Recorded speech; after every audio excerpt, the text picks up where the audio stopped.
Good evening. Welcome. My name is Andrew Connard. I'm the pastor here at this congregation called Susanna Wesley United Methodist Church. We welcome you to this space. We're so honored to host the Interfaith of Topeka in this service today.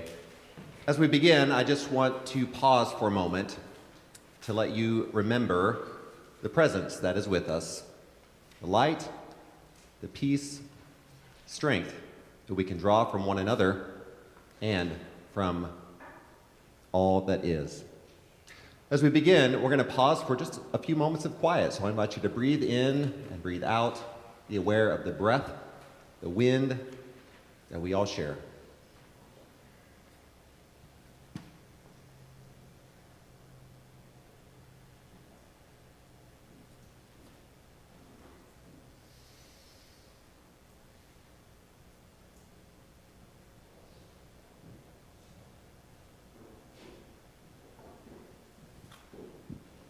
In the light and in the dark, we are present with each other. We recognize the holy in each one and in the world around us. A few words of orientation and welcome. There is, for those of you that are speaking today, there's a handheld microphone. It's right here. I will set it when I'm done right over here. You're welcome to use it if that is what's most comfortable for you. There's also a lectern here. Also active, you're welcome to use it as well. Adjust the microphone appropriate to your height. Use it as you feel welcome as well. Whichever one works for you, we're so glad that you're here, and welcome.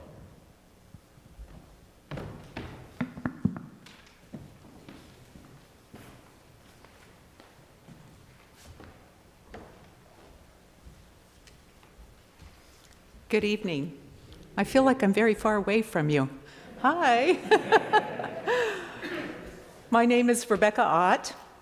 I am a Jito Popesonym with the Quantum School of Zen and the abbot of Prairie Earth Zen Center here in Topeka and Isthmus Zen Center in Madison, Wisconsin. I also have the good fortune to have become president of Interfaith of Topeka. And I welcome you all this evening to this 42nd Interfaith service. I want to give a shout out to our Thanksgiving committee, if you'll stand up when I call your name. Christian Kramer, Kate Hamilton, Carol Doss, Stephanie Shutera, and Bobby Anderson. Yeah, thank you so much. They really worked very hard on this presentation. Though Thanksgiving is usually a time in America for good food, lots of good food, and family time together, whether that's a really wonderful family time or a family time fraught with tension. And it's also a time for, football and all of those fun things. But this Thanksgiving, I would encourage all of you to take this as a time of reflection, a time to look at the small things in our life. The last few years have been really tough for those of us in the United States. And all of the political tension is very tough for all of us. And in the midst of all of that chaos, we forget to look at the small things that we have gratitude for every day, the small things that bring joy to our lives and that help bring grace and comfort to our hearts and bring heart healing, really. So as you go through this Thanksgiving time, please look at that. Look at those small graces in your life. So that brings me to another period of chaos in our country. And this is October of 1863. Gettysburg had just happened in July. And at Gettysburg, there were 50,000 soldiers who died on that battlefield, both North and South. Can you imagine that? I mean, if we knew that there were 50,000 now, that just seems overwhelming to me. And the division in the country at that time, there was no unity there. It was at this time that Abraham Lincoln decided that a period of thanksgiving was in order. And he put forth this proclamation, which I thought was really quite beautiful. I do therefore invite my fellow citizens in every part of the United States to set apart and observe the last Thursday of November next as a day of thanksgiving.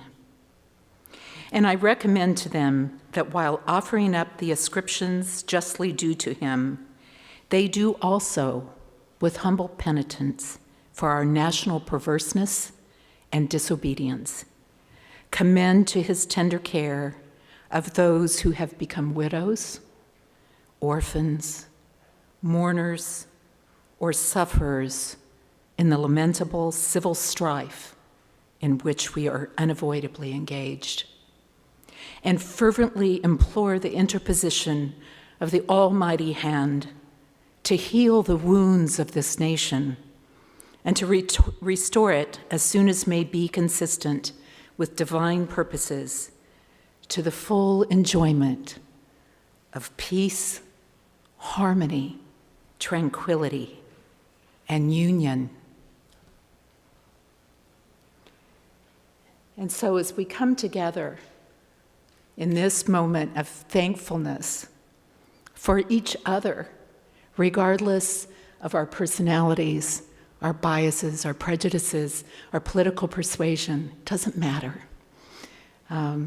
As Reverend Connor said, we all share the same air.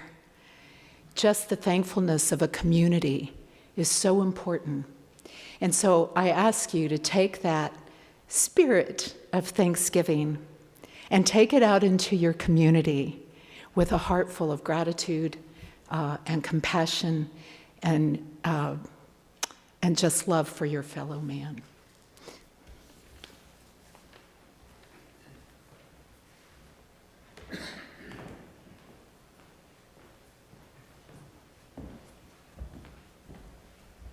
I'd like to invite you now to join in singing For the Beauty of the Earth.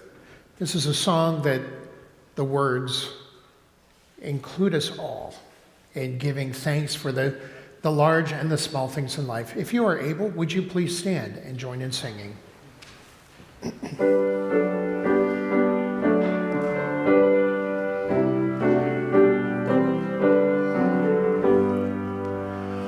For the beauty of the earth, for the glory of the skies, for the love which from our birth over and around us lies. Lord of all, to thee we raise this our hymn of grateful praise.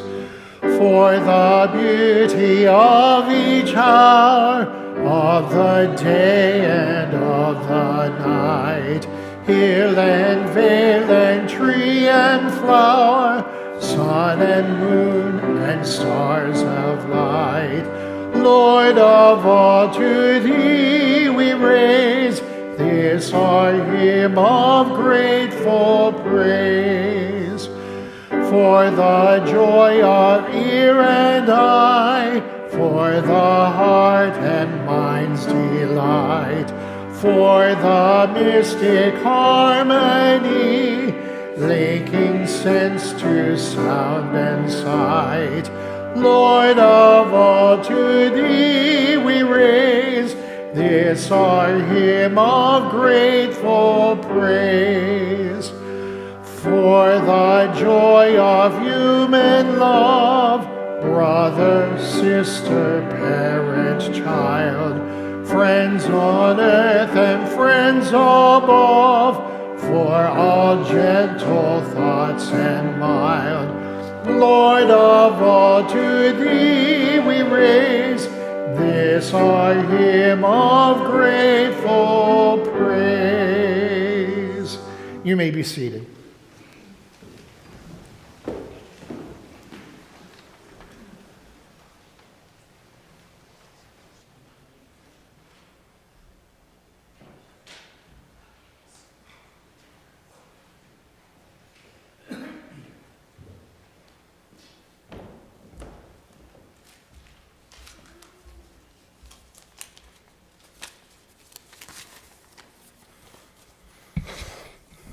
Good evening.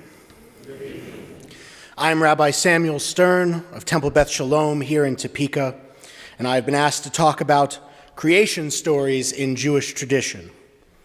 It's an honor to be here representing the Jewish community of Topeka, which has existed since the 1850s and happily contributes to a city and state that we love. The first book of our Torah, Torah means teaching or instruction, is called Bereshit, or the book of Genesis. Ours is a creation story many will be familiar with, as God creates light, separates it from darkness, separates the waters from dry land, and creates vegetation, the celestial bodies, living creatures from fish to insects to birds to land animals, and finally human beings, created B'Tselem Elohim. Translated from the original Hebrew, B'Tselem Elohim means that in the image of God was all humanity created. That, in essence, is our creation story. Many rabbis didn't think our Torah, our holy text, should open with a story of creation at all. After all, it's a universal text about all humanity, not a story or statement particularly about the Jewish people. Judaism, if you didn't know, is a religion of rules. We have rules for how to treat people, what clothes to wear, what to eat, and even how to properly apologize. While many faiths have important rules and guidelines for behavior or ethics or family structure or what to eat, we have been developing a system of religious jurisprudence for almost 3,000 years. Embracing the high importance of our religious laws, some prominent and righteous rabbis asked, sometime during the period of 200 to 400 of the Common Era, why does the Torah begin with the story of creation at all, if it's not particular to us and it doesn't feature any laws?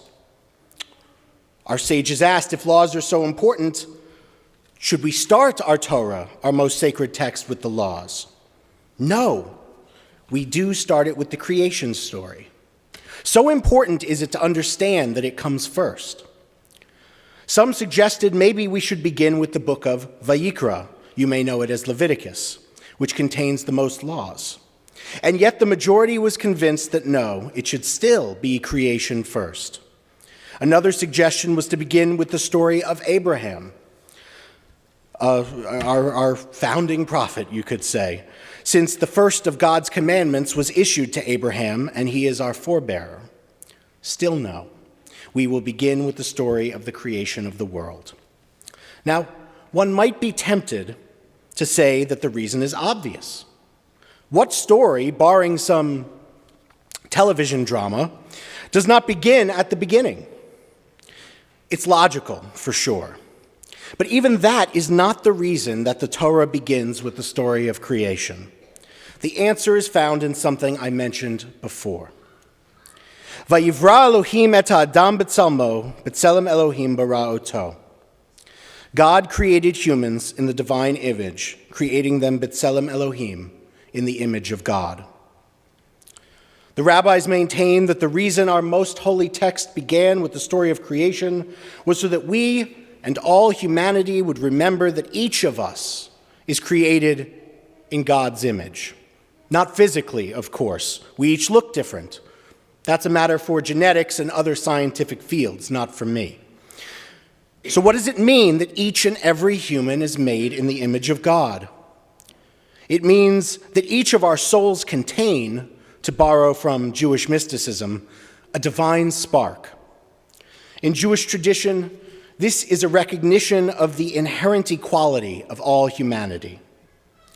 The creation story is important, not because we believe everyone should know that on the third day of creation, plants were created. The creation story is important because it affirms one of the most important moral truths in the entire Jewish ethics system. Every human being has inherent moral value, and no human being is inherently worth more than any other. Today's world needs this reminder.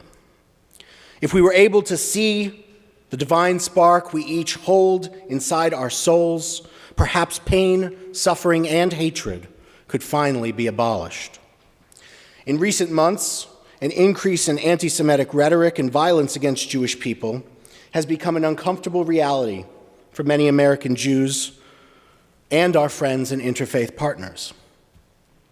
We will always live up to the values taught in our creation story of equality, fairness, and to recognize the divine spark in every person. This week of Thanksgiving, we are especially grateful for our friends and partners here in Topeka and around the region who have been supportive of our small community. May we long live together in peace and blessing, and may in all things creation only lead to equality and love, and never hate. And as we say in Judaism, Ken Yehi Ratzon, may this be the will of God. Amen.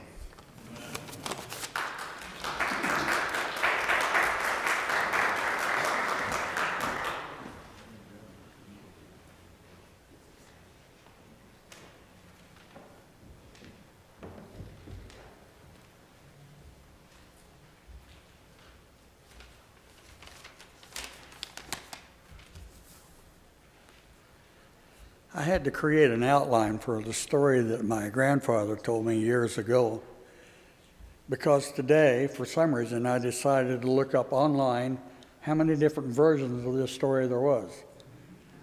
Well, I got confused, so I went back and made an outline. My grandfather was the last full-blood leader of the Northern House of Warriors for the Yuchi people. Fa'asen.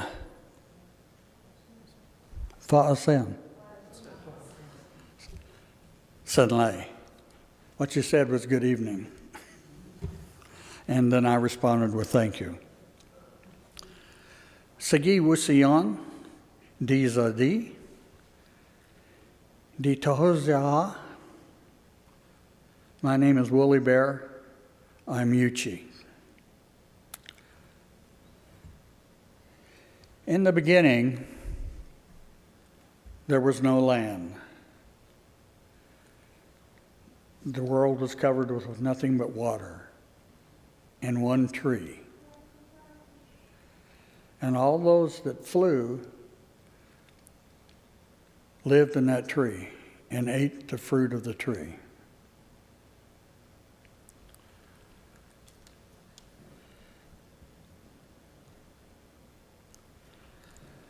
Zoda, Zo, the water covered the earth.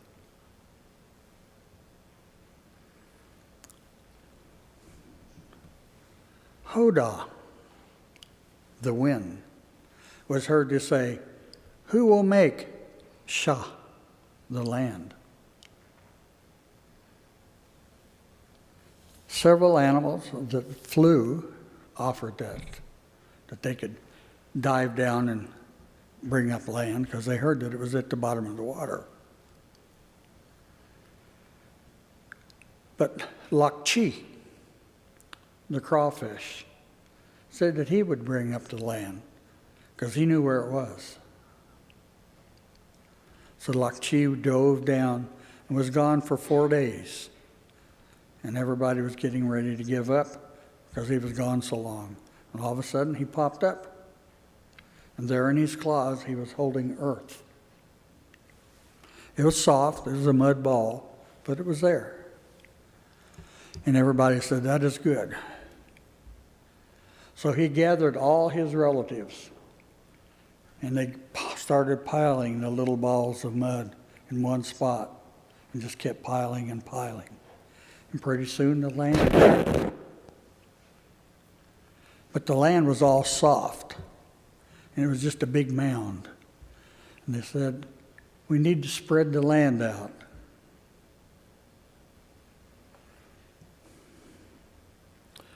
Wathala and Yudi, the hawk and the buzzard, said that they would do it. Well, there was a discussion between everybody, and it was decided that the buzzard would do it because he had the largest wings. And he could just glide forever on the air. He went across the soft mud and spread it out with his wings. And when he'd get tired from holding his wings out, he'd flap. And as he flapped, he caused the mountains and the valleys to be formed. For 4 days he did this until the land dried.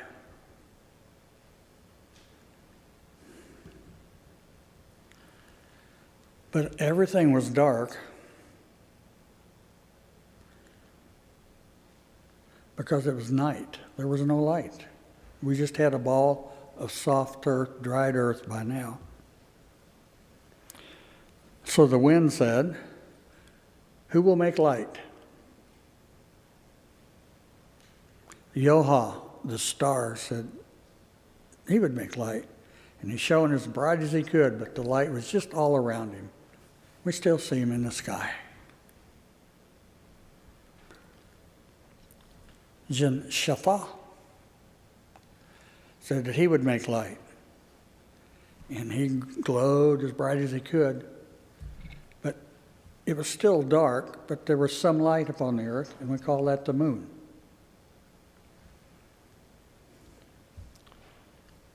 Then Ticho, the sun star, said that she would make light. She said, "You are my children. I am your mother, and I will make light for you." And she went to the east and started to glow brighter and brighter and passed way overhead. And when she hit the highest point, when she was struggling to bring all the light to the earth, a drop of blood fell from her. And that blood that hit the earth was the beginning of the Yuchi people.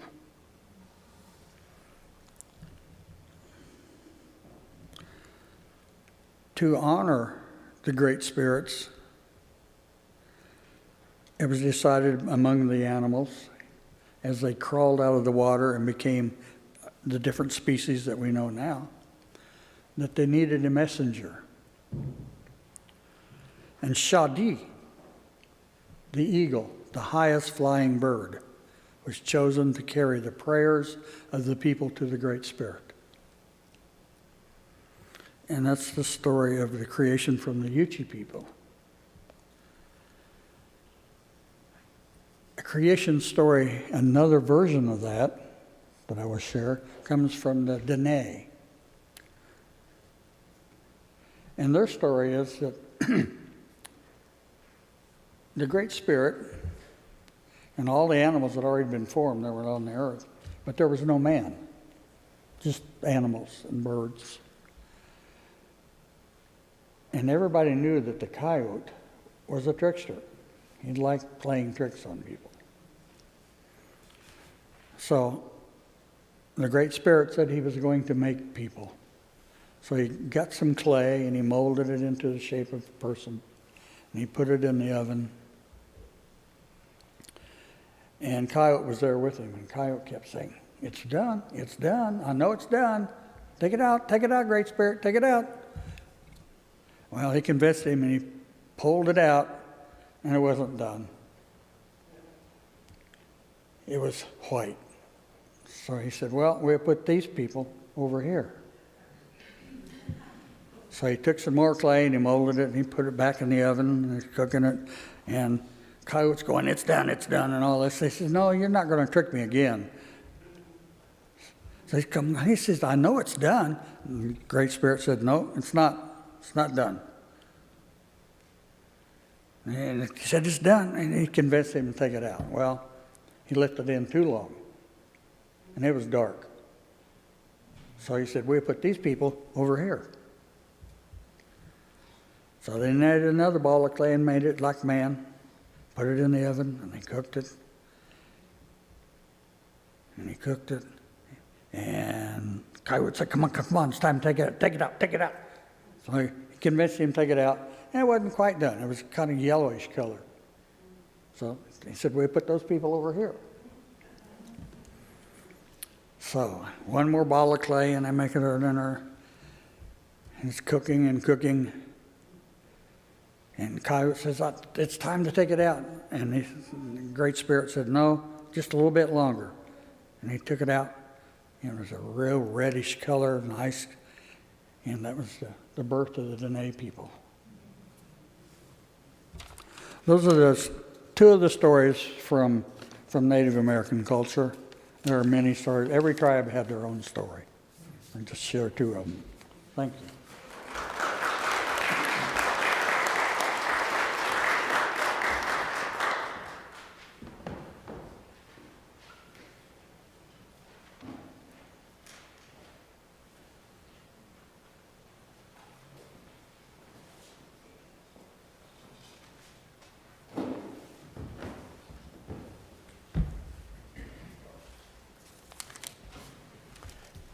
Good evening. I'm Jim McCullough, and I am not with the Topeka Center for Peace and Justice, although I'm very honored to have my name beside that organization, as I was their executive director for 10 years. I am with Doorstep, working with Doorstep in an effort to strengthen our ties between the many houses of worship that are a part of our organization. And that includes practically all of us that are here tonight, I feel sure. And so we're honored to be honored. We thank you for the opportunity to be here and to be the recipients of your generosity this evening.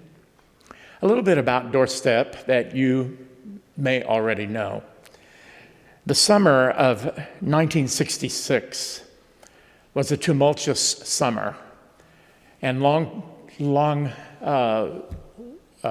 those who have lived in Topeka for a long time remember that 1966 summer very well. A humongous tornado went through the city of Topeka on June the 8th of 1966, and Topeka looked like a war zone. The newly formed organization that was just a few months old at that time, called Doorstep, went into action along with a number of other agencies, all of whom were committed to the realization that our mission, though often is all the way around the world, we also find it at our own doorstep. And that's how Doorstep got its name from the very beginning. We began at that time to supply the various kinds of necessary items that were needed for people in crisis. We've been doing that nonstop since 1966. I have been a part of Doorstep for 32 years. My wife and my family and I moved to Topeka in 1990, and I've told this story several times, but shortly after we moved, I became the senior minister of First Christian Church at 19th and Gage. And shortly after we arrived, within a few months, Lenora Lang came to my office. She had been a long-time supporter of Doorstep. And she said, "What days would you like to work at the Doorstep Christmas store?" It wasn't a question. It was not an option. So I've been a part of Doorstep ever since. We've had a huge response to Doorstep through our various houses of worship, and we are so grateful to you. We're grateful to be an interfaith organization. We're grateful for what all of us are doing together. I want to share with you some statistics that I think you'll find as encouraging as I do, because we are doing this together. In 2021, your investment in Doorstep, both in financial contributions and many of you who join us, our team, as volunteers, together, we provided food for 1,976 people in Topeka. We helped keep furnaces running and helped keep the lights on in times of emergency for 950 people. We kept 523 people from being evicted out of their homes and provided clothing for 4,000 people in 2021. You and the gifts of your faith community have contributed over $30,000 in food in 2021. $30,000. And over $1 million in donated clothes, food, merchandise altogether. Together, you and I, through Doorstep, have distributed a little over $2 million of those donations back into our community. That's what we have contributed to this community together. It's you and me working together. So give yourselves a hand. It is amazing what we can do together when we realize that we are brothers and sisters. In a few weeks, Doorstep will be providing Christmas gifts of food, clothing, toys, blankets to 260 families, which we have adopted through the Topeka Christmas Bureau. If in past years are any indication, we will have hundreds of volunteers. But this is just a little clue to you. We could use you at Doorstep. December 11th through December the 16th, we will be preparing for these people for our families to arrive, and then we'll be greeting them, helping them to pick up the resources that they're going to be getting. And then after all that's done in 3 days, we'll be cleaning up. So you can imagine, we need lots of volunteers. So if you have volunteers in your house of worship, your faith community, we would be delighted. I would encourage you to give Doorstep a call.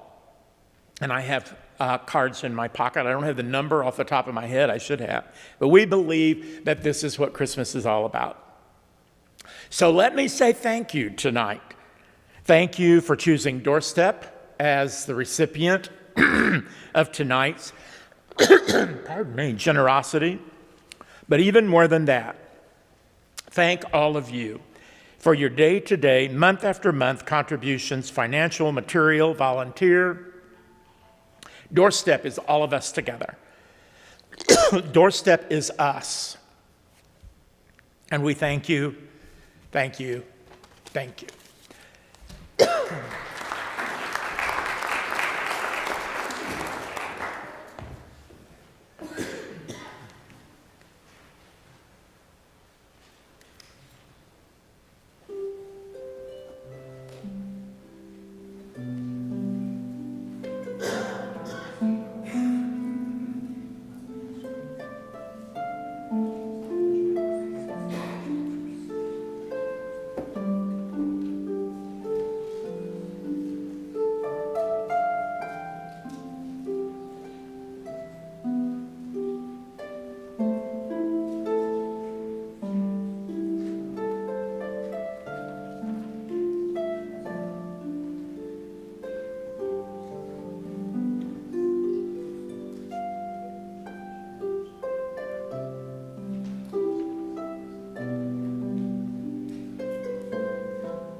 Good evening. My name is Nahush Chaturvedi, and it is my privilege to speak on the topic of creation stories prevalent in Hinduism. But before I get into all of that, I have a confession to make to all of you. I am not an ordained priest, nor a person of similar standing, and I feel absolutely intimidated and Lilliputian compared to some of the spiritual stalwarts in this room. At the same time, I'm also comforted by the motto of the school that I attended as a child, Ano Bhadraha Kratavo Yanto Vishwataha, which is a line from the Rig Veda, loosely translating to, let noble thoughts come to me from all directions. Now, considering the lineup of speakers in today's program, I certainly won't have to try very hard to get those noble thoughts to come to me. But with that disclaimer, let's move on to the topic of interest. What creation stories are prevalent in Hinduism? The answer to that question varies with scripture, Hinduism, after all, being a composite of distinct spiritual and philosophical viewpoints. But the simplest story is from the Vishnu Puran, in which Vishnu, lying on an ocean of milk atop the serpent Sheshnag, sprung from his navel a lotus containing Brahma, who goes on to create the cosmos as we know it, following which Vishnu enters material and immaterial spaces as the preserver. However, nothing is exempt from the circle of birth, death, and rebirth laid out in the Bhagavad Gita. And so it is believed that this cosmos that has been created will eventually be destroyed by Shiva, the deity, Shiva, the destroyer, only to pave the way for another round of creation, preservation, and destruction, and so on and so forth. So Hinduism holds that the cosmos is created over and over again, implying that time is both infinite and cyclical. But that's a topic for another discussion.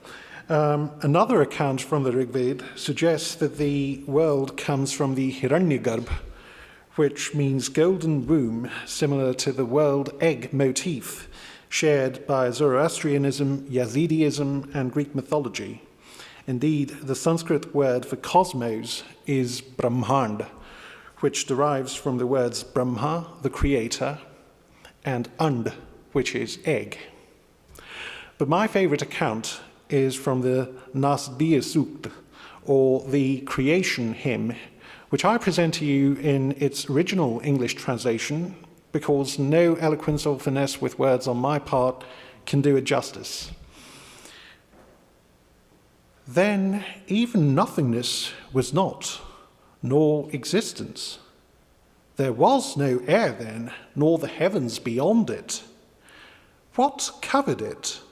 Where was it? In whose keeping was there then cosmic water in depths unfathomed? There was neither death nor mortality, nor was there the torch of night and day. The One breathed mindlessly and self-sustaining. There was that One then, and there was no other. At first there was only darkness wrapped in darkness.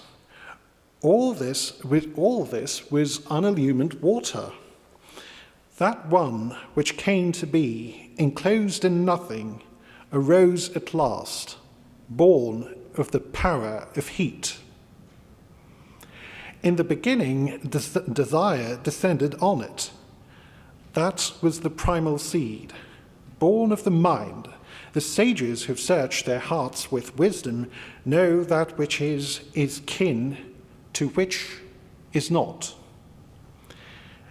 and they have stretched their cord across the void and know that what was above from what below. Seminal powers made fertile mighty forces. Below was strength, and over it was impulse. But after all, who knows and who can say whence it all came and how creation happened? The gods themselves are later in creation, so who knows truly whence it has arisen? Whence all creation had its origin, he, whether he fashioned it or whether he did not. He who surveys it all from highest heaven, he knows, and maybe he does not. Thank you.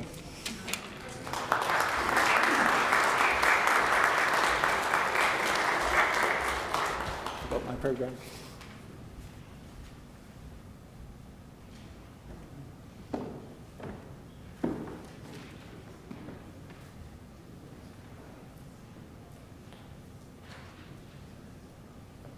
Carolyn Rolls, and I'm going to hear.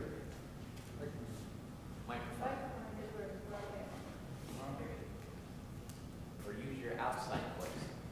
My outside voice. Carolyn Rolls. Yep. Carolyn Rolls is not going to be here this evening. Her daughter booked her flight today.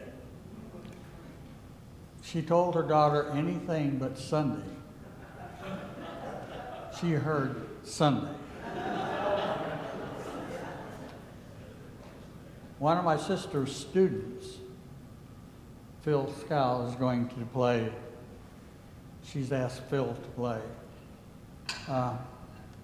Quick introduction to the Native American flute.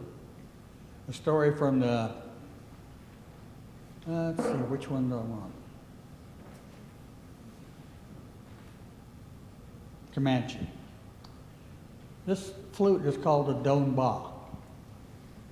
And there was a young warrior who was infatuated with this beautiful maiden. But every time he tried to talk to her, she'd turn her back and push him away.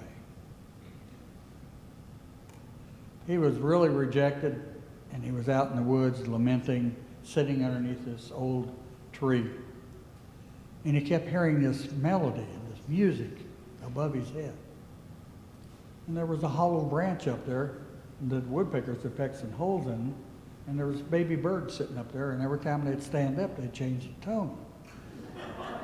And they kept hearing it. Well, he was fascinated by that, so he cut that branch off and took it back and figured out how to play music with it. He went to that lady's teepee, and he played this lament for her. And she was fascinated by the sound of this music, never heard anything like it. She came out, and they lived happily ever after. Now, he's taken. Okay? So if you're fascinated by the flute, remember, he's taken.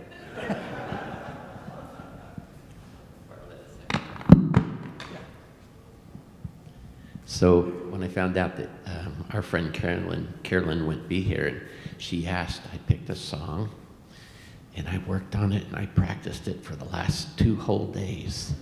And then I found out that Standing Bear is going to sing that song for the closing tonight. So I will do another song.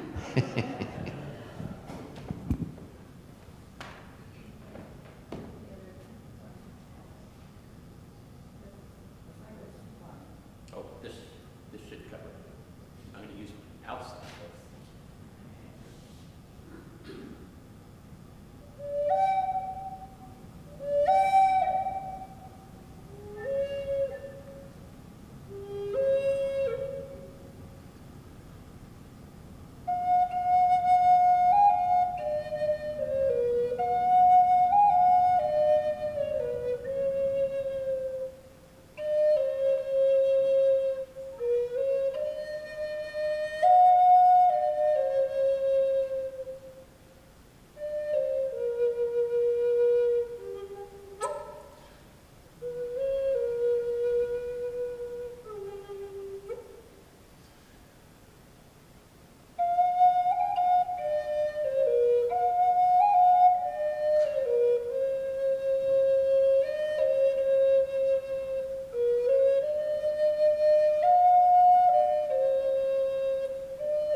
one short one here. This is Anise halianus.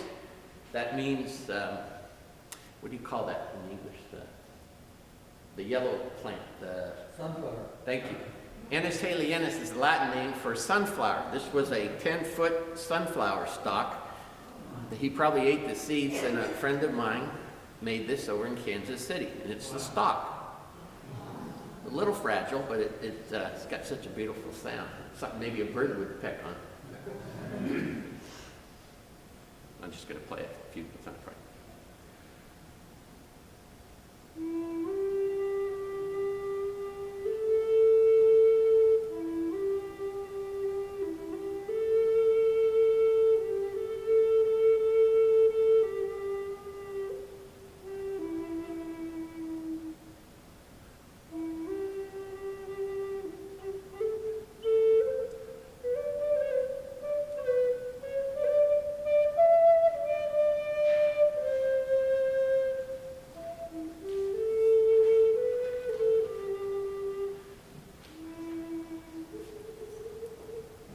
A little bit of a different sound.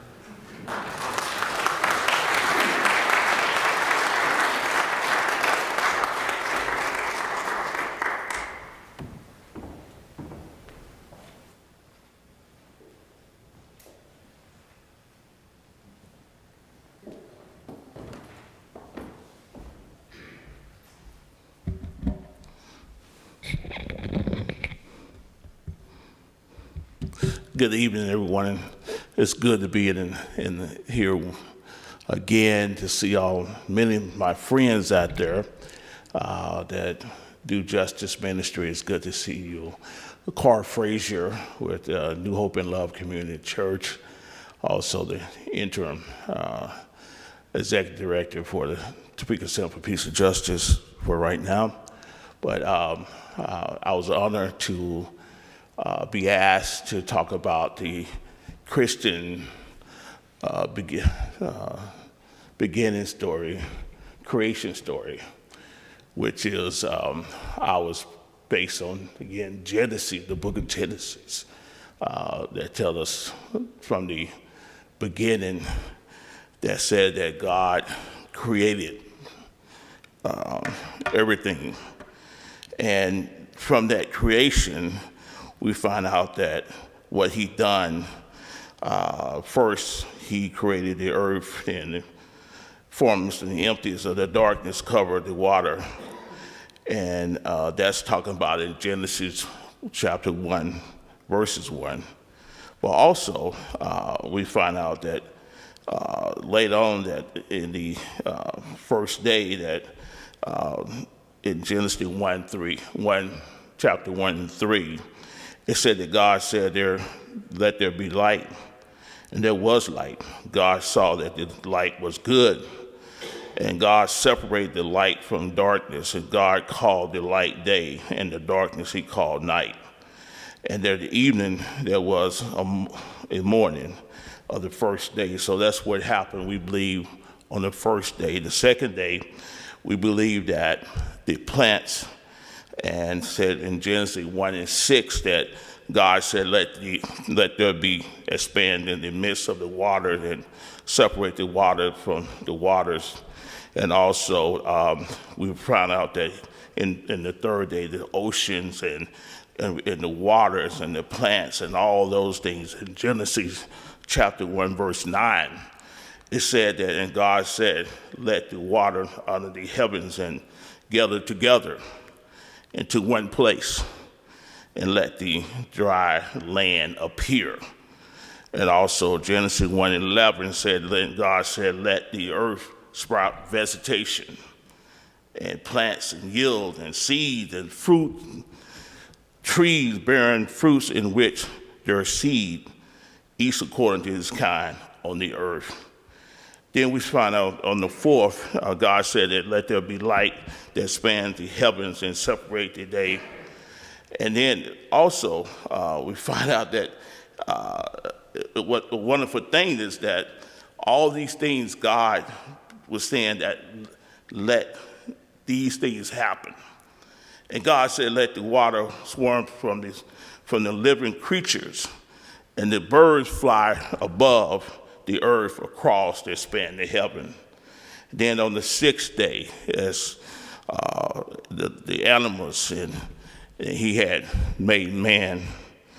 But it's something particular that happened on the 6th day that was different from all other days. It's one particular verse in Genesis 1:26. It said, then God said, let us, which we believe in our faith that we believe that the Father, Son, and Holy Spirit, the Trinity, was involved in the reason that God said, let us. So God created the man in his own image, the image of he who created him.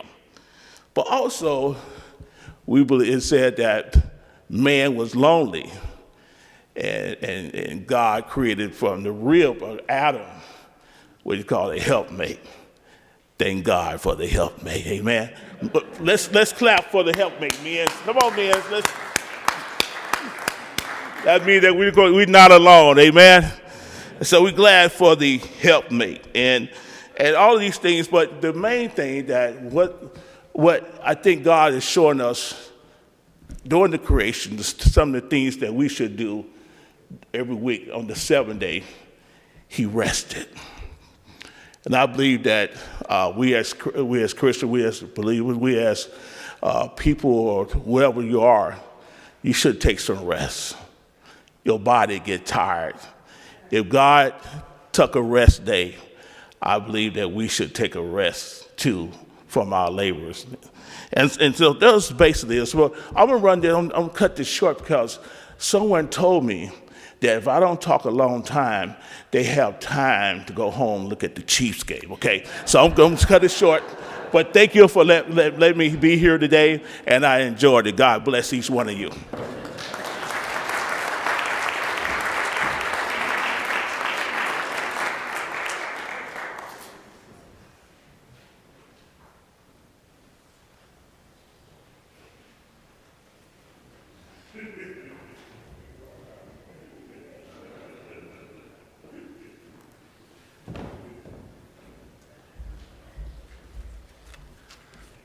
Friends, I am not Reverend Ben Friesian from Cornerstone Community Church, but my good friend invited me to give a benediction as we prepare to close. And you may know that a benediction is an utterance of a blessing, often at the end of a religious service.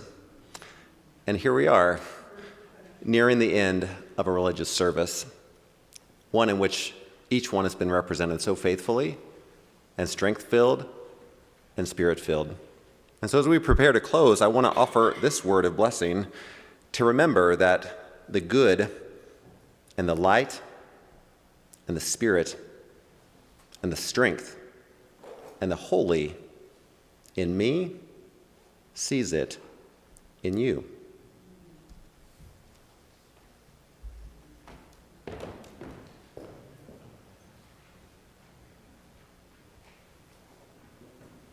We're going to sing a prayer song, and it will be followed by what we call a traveling song, which is asking safe passage for all of you.